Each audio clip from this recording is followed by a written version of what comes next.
left out.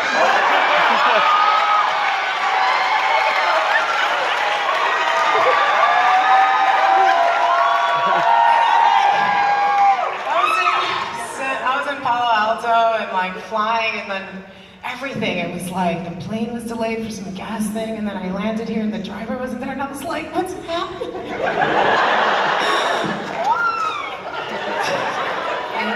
I even tweeted about it. I was talking some shit. I was like, I thought that the panel was gonna be after the screening. I was gonna like just coast in and watch the movie and then. Oh. But you made it, and that's what matters.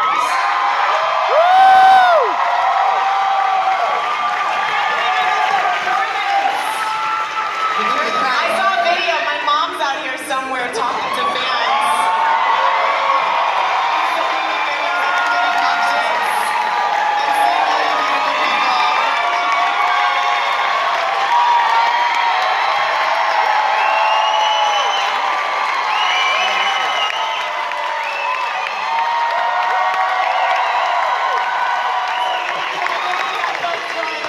She's gonna make it, we're gonna get here. I was like, yes, it's gonna happen.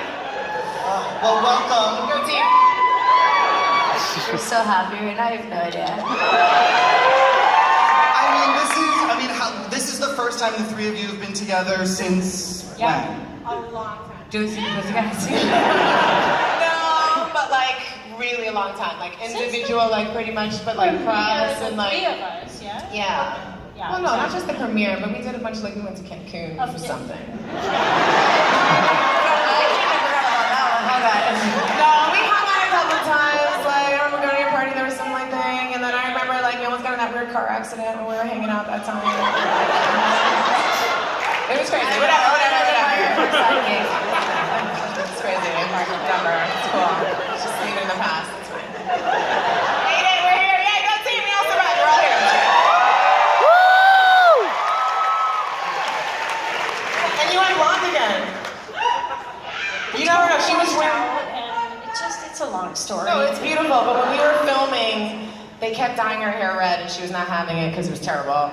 So then we ended up getting her a wig, and then she cut her hair and made it bleached, and it was so punk rock, and it was so dope. And then she put a red wig on every day, and we were like, you're like a double rocker. I did cut it off. It all fell off in the sink because I wanted it to look like Storm from X-Men.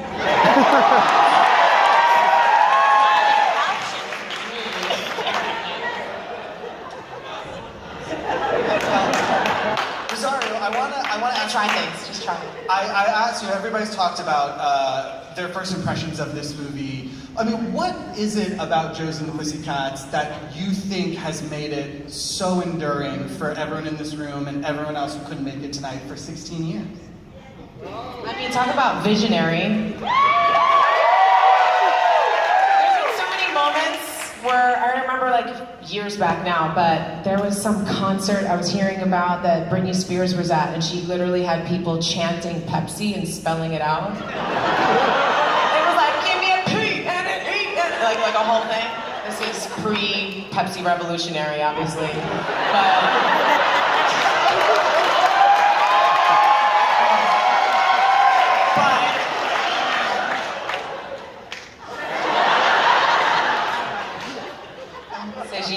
That's right. And what about I mean, that's a character that really like brought this trio together. For you, what was it about her that spoke to you? Valerie? Timer?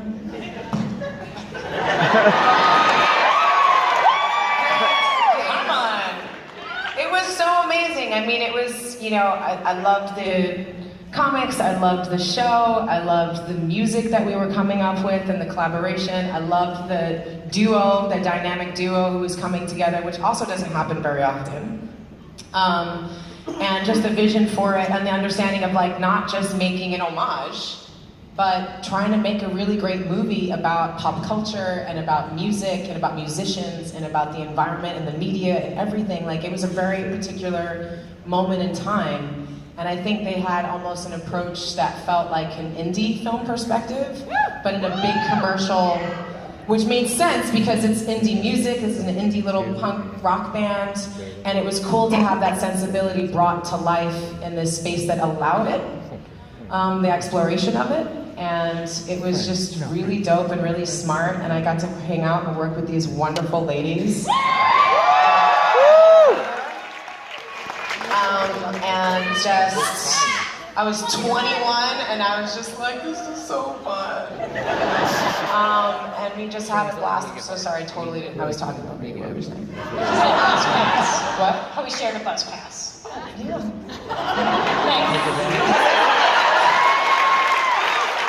the way, like I found the bracelet that you gave us. Remember we had that little bracelet? That was and this was back like a week ago.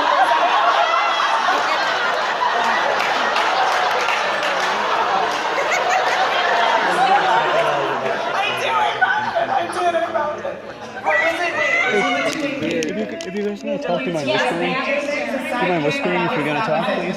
Sorry? Do you mind whispering if you're going to talk, please? Because I keep thinking Motorola too. Just because you were just hanging out with Josie and you did the first one of that. I know. I just think about, that Denny's, man. That Denny's. They probably never want to see us again. It's like the only place to go to across the street. Across the street, best Italian restaurant ever. Sutton Palace, remember? There was like the hotel where I had at this little bar. Sutton Place. The Sutton Place, but we called it the Sutton Palace because they had like, there was a certain time of night where like the clientele changed and you were like, oh, you're working. No, guys, we're just going to the bar to memorize our lines. I swear to God, we're just going to work on the scene together. Meanwhile, cut to, whatever, we were eating nice barbecue wings. Oh my God. I'll keep it at that. Okay. Mom's here, stop it, guys. Mom was with us. Sure is not here, right? This is not about backdoor love or any of that.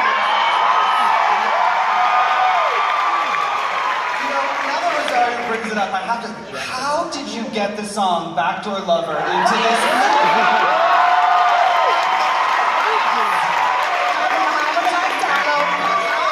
All those like 13-year-old extra girls in the opening singing it.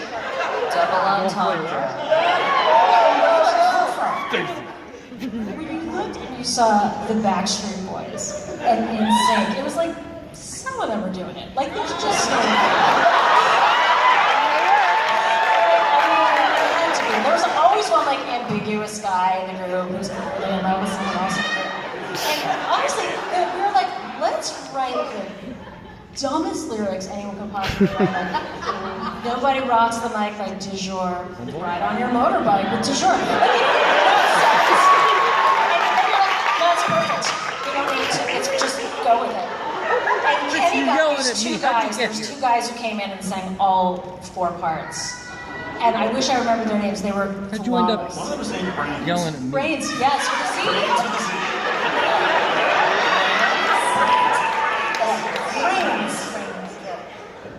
I don't know. I tried to get du jour here tonight. You guys really did. Jordan Bradley! I say so many lines from this movie on a regular basis. I talk about tree torns. I understand. I tried to have all of you carried in here like you were arriving at Fiona's party by like 4 men, but he said it wasn't in the budget, so. Regularly, this is what, I don't know about you guys.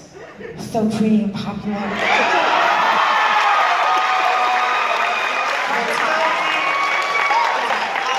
a week, probably. People will be like, oh, my phone's ringing off the hook. So pretty and popular. I'm so overwhelmed with work, I got so many emails to go through. So pretty and popular. All the time, just saying. Gems! It's full of gems. I understand. I've literally never heard someone say the word Pringles without hearing Tara go, Pringles! I always go to the bathroom before I have to go, even when I don't have to go.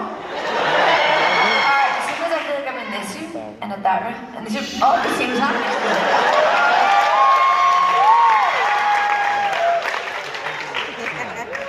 I have to ask, they were saying, what is it like to see the three of them together again after all this time? I'm so excited because we were downstairs and everybody was warming up, and Mo came up to me, he's like, listen, I heard Rosario might come. I was like, are you kidding me? And because I think I DM'd you like 5 times on Instagram, and then on Twitter, and then I knew someone who was working with you in Boston. I was like, can you ask Rosario if she's coming? And I had honestly all but given up, and when you just walked out there, I was like,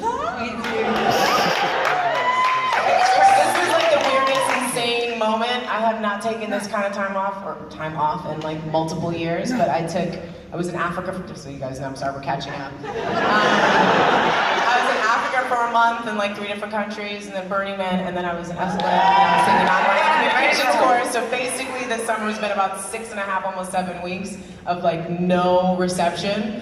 And then I came out and I saw an email going, there's a reunion. I was like, oh my God, I must make it happen. And I had this thing, speaking engagement, talk about my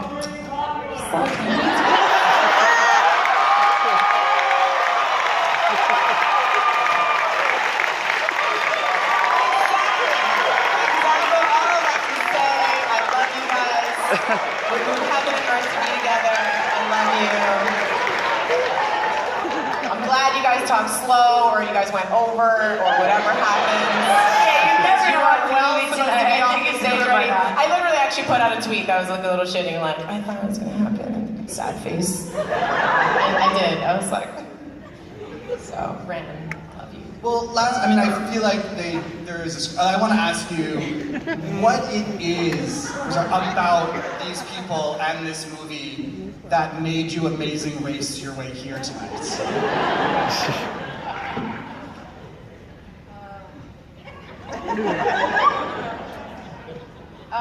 This was just like a really special experience. I'll never forget. I was a huge fan of your work. And here I kind of came in totally feeling like my character, like, can I play with you guys? A big old target on me. Literally, no. And I'll never forget, we were doing this one scene where we were outside. We were doing that big final concert scene where we had all like, it was like 70, there was so many people. It was so crazy. And we step outside and we're all talking, and all of a sudden, both eyes get really big, and you're like, let's go back inside. I'm like, what's happening?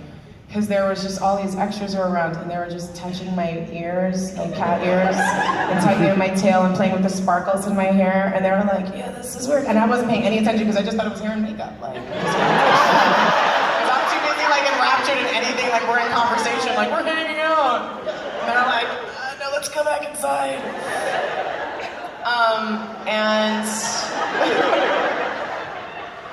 And we just had some really, I have to say, being on location with these wonderful people, and there was just a magic, there was a moment that happened there. We really bonded, we really talked. We talked about everything from massive shits in the toilet to putting pancakes on your hand to put butter on, to hair dyeing and like crazy moments and boys and just life and just careers and just projections and just experience and just wants and dreams and